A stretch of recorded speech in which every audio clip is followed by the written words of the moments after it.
Perkenalkan, nama saya Eka Martina dengan NIM 20104171120, mata kuliah e-marketing dengan dosen pengampunya Bapak Adi Mursalin SEMM.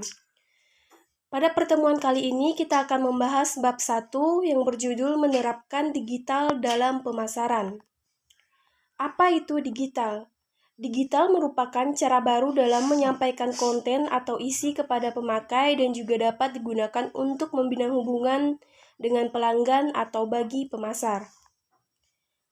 Apa itu pemasaran? Menurut Dr. Philip Kotler mendefinisikan pemasaran adalah fungsi organisasi yang terus-menerus berhubungan dengan konsumen organisasi, membaca kebutuhan mereka, mengembangkan produk yang memenuhi kebutuhan mereka, dan membangun program komunikasi untuk mengekspresikan tujuan dari organisasi itu.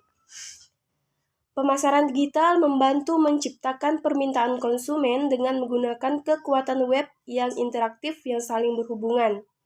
Ini memungkinkan terjadinya pertukaran mata uang. Terlebih dari itu, memungkinkan juga terjadinya pertukaran nilai. Ini disebut dengan istilah ekonomi astensi atau extension economy.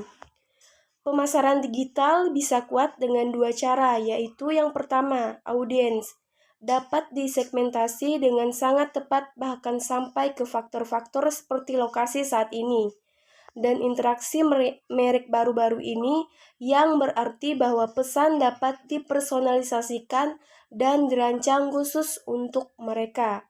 Yang kedua, olah digital. Hampir semua sepenuhnya dapat diukur setiap menit dan setiap klik oleh pelanggan dapat diperhitungkan. Crowdsourcing adalah contoh kuat cara kerja alat digital yang memungkinkan orang mempunyai cara berpikir tertentu. Istilah sederhana crowdsourcing adalah model pemecahan masalah yang mengandalkan komunitas aktif untuk menemukan solusi terhadap masalah tersebut. Konsep yang digunakan untuk menjalankan teknik ini adalah dengan tersedianya orang-orang dalam kelompok besar untuk berpartisipasi menghasilkan konten atau pendanaan. Jika dilihat dari konsep dasarnya, maka bisa diambil kesimpulan jika crowdsourcing itu adalah sebuah distribusi untuk menyelesaikan sebuah masalah. Perbedaan dari crowdsourcing dan peer-to-peer lending itu adalah jika crowdsourcing lebih bersifat sukarela, sedangkan peer-to-peer lending atau yang kita kenal dengan istilah vintage lending menyusun konsep yang sama, tetapi skemanya berbeda karena peer-to-peer lending bersifat pinjaman.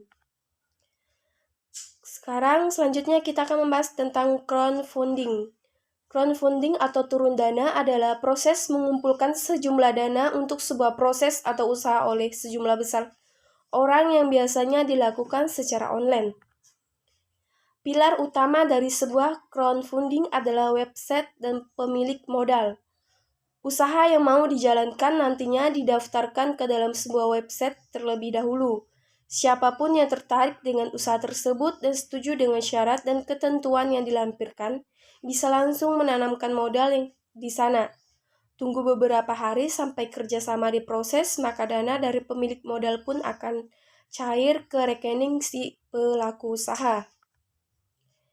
Selanjutnya tentang mengenai pengelompokan pendekatan dalam pemasaran digital. Yang pertama itu berpikir atau think. Adalah titik awal dalam pendekatan yang digunakan.